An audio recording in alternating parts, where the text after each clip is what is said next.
Hello बच्चों, welcome to my channel Deepika की छोटी छोटी बातें। तो बच्चों, आज हम ये वीडियो जयशंकर प्रसाद जी द्वारा लिखित ममता कहानी का पार्ट 2 है।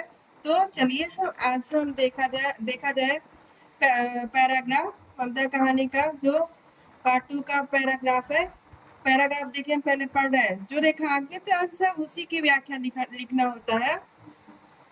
तो पैराग्राफ 3 है, काशी के उत्तर में धर्म चक्र विहार मौर्य और गुप्त सम्राटों की कीर्ति का खंडहर था। भग्न चूड़ा तृण गुल्मों से ढके हुए प्राचीन ईंटों के ढेर में बिखरी हुई भारतीय शिल्प की विभूति ग्रीष्म की चंद्रिका में अपने को शीतल कर रही थी। तो यहीं तक की हमको व्याख्या बतानी है।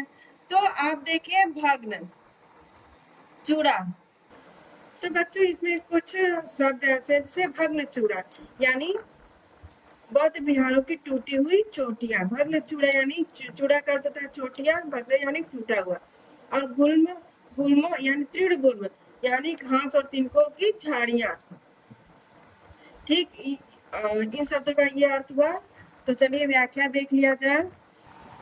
तो बच्चों इस रेखांकित अंश की व्याख्या हो जाएगा कि प्रसाद जी कहते हैं कि काशी के उत्तर में अनेक बौद्ध स्मारक है। इन स्मारकों को मौर्य वंश एवं गुप्त वंश की शान बढ़ाने के लिए बनवाया गया था। ये स्मारक अब टूट फूट चुके हैं। इनकी टूटी फूटी चोटियां, दीवारें, गंगूरे खंडहर बन गए हैं। इन पर झाड़ियां उगाई हैं, पत्ते बिखरे हैं। इन खंडहरों को देखकर ऐसा लगता है मानो ईंट के ढेर में बिखरी हुई भारतीय शिल्पकला की आत्मा ग्रीष्म ऋतु की चांदनी से स्वयं को शीतलता प्रदान कर रही थी। तो ये रहा इस पैराग्राफ की व्याख्या। और इस पैराग्राफ से संबंधित एक प्रश्न है, धर्म चक्र कहाँ स्थित है? तो इसका उत्तर हो जाएगा, धर्म चक्र काशी नगर के उत्तर में स्थित है, जिसे भगवान गौतम बुद्ध ने सारनाथ नामक स्थान पर स्थापित किया था। चलिए अगला पैराग्राफ देखा जाए।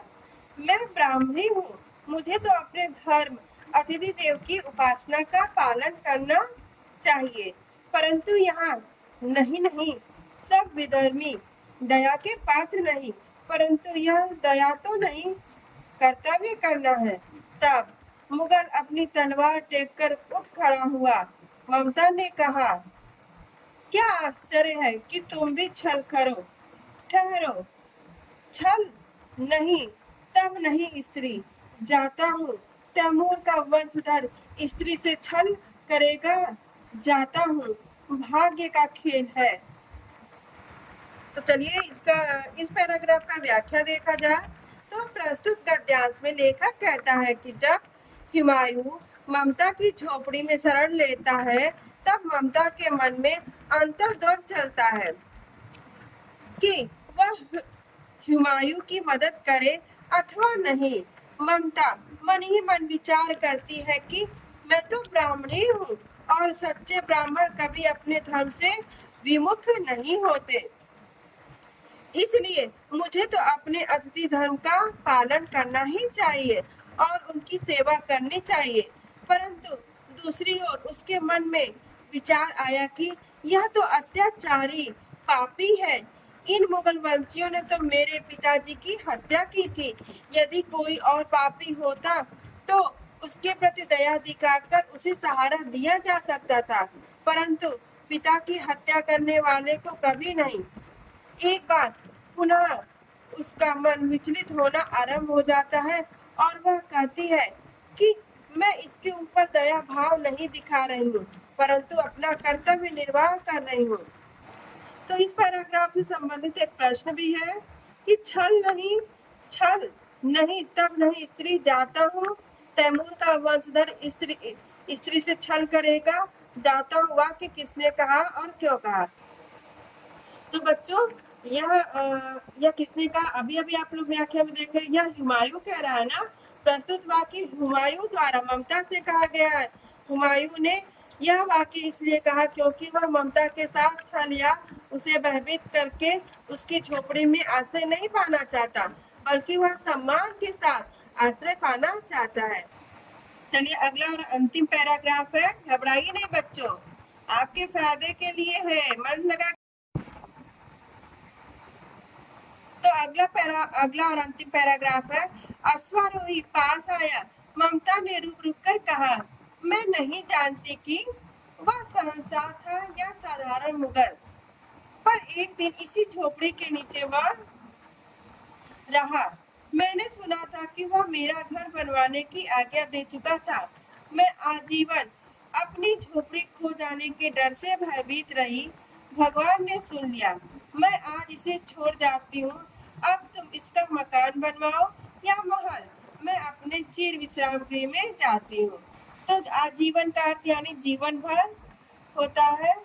चिर विश्राम यानी गहरी नींद, यानी चिर विश्राम यानी कि यहाँ पे मृत्यु से हो जाएगा। चलिए इसकी व्याख्या देखा जाए। तो प्रसाद जी कहते हैं कि मरणासन पड़ी ममता ने अश्वारोही सैनिक को अपने पास बुलाया और कहा कि किसी समय इस झोपड़ी में रात बिताने वाले व्यक्ति ने एक सैनिक को यहाँ घर बनवाने के लिए कहा था। मैं इस झोपड़ी को खोने के भय से पूरी जिंदगी डरती रही, क्योंकि इस झोपड़ी के साथ उसके जीवन की बहुत सी यादें जुड़ी हुई थी। मैं जब तक जिंदा रही तब तक ईश्वर ने इसे बचाए रखने की मेरी प्रार्थना सुन ली। अब मैं यह दुनिया छोड़कर जा रही हूँ। अब तुम चाहे मकान बनवाओ या महल, मैं तो मृत्यु की गोद में चिर विश्राम करने जा रही हूँ, जहाँ मुझे अनंत काल तक विश्राम मिलेगा।